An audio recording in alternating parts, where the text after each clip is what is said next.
Let's talk about the console for just a second. Obviously, it's a big part of recording. It's the way you route all your audio around your studio.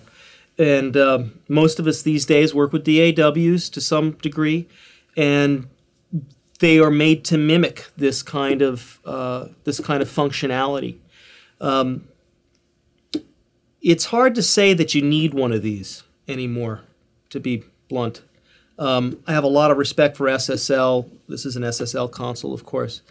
They really revolutionized recording when they first came out with their large format consoles back in the 80s, I guess it was. They're fabulous pieces of equipment. They're very expensive.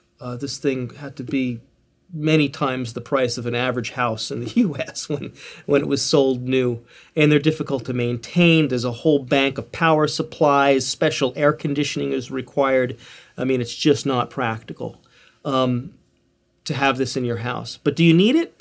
Well, there's something about control surfaces that's, well, it's very tactile. It's very conducive to workflow, and I'm all about setting up comfortable places to work and getting around your work environment easily. The ergonomics of your work environment, really important.